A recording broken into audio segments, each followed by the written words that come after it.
যদি আগামী সপ্তাহের মধ্যে যুক্তরাষ্ট্র ও জাপানের মধ্যে বাণিজ্য চুক্তি না হয়, তাহলে জাপানের উপর ৩০ থেকে ৩৫% শুল্ক আরোপের হুমকি দিয়েছেন মার্কিন প্রেসিডেন্ট ডোনাল্ড ট্রাম্প। এটি গত এপ্রিলে আরোপিত ২৪% শুল্কের চেয়েও বেশি হবে।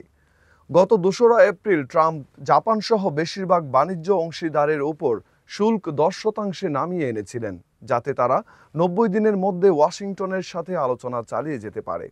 এই সময়সীমা ৯ জুলাই শেষ হচ্ছে এবং ট্রাম্প ইতিমধ্যেই জানিয়েছেন যে তিনি এই সময়সীমা আর বাড়াবেন না। জাপানের সাথে চুক্তির সম্ভাবনা নিয়েও ট্রাম্প সন্দেহ প্রকাশ করেছেন। মঙ্গলবার এয়ারফোর্স ওয়ানে সাংবাদিকদের তিনি বলেন, জাপানের সাথে আলোচনা চলছে, কিন্তু ট্রাম্প নিশ্চিত নন যে চুক্তি হবে। এ নিয়ে সন্দেহ রয়েছে। ট্রাম্পের এই হুমকির বিষয়ে জাপান সরাসরি কোনো মন্তব্য করতে চায়নি। Deputy chief cabinet secretary Kazuhiko Aoki বুধবার বলেছেন, প্রেসিডেন্ট ট্রাম্পের বক্তব্য তারা জানেন, তবে মার্কিন কর্মকর্তাদের প্রতিটি মন্তব্যের জবাব দেওয়া সমীচীন নয়। এর আগে জাপানের প্রধান ক্যাবিনেট সেক্রেটারি ইয়োশি মাসা হায়াশি স্পষ্ট করে দিয়েছিলেন যে ওয়াশিংটনের সাথে কোনো চুক্তি করতে গিয়ে জাপান এমন কোনো শর্ত মানবে না যা দেশটির কৃষকদের ক্ষতির মুখে ফেলে।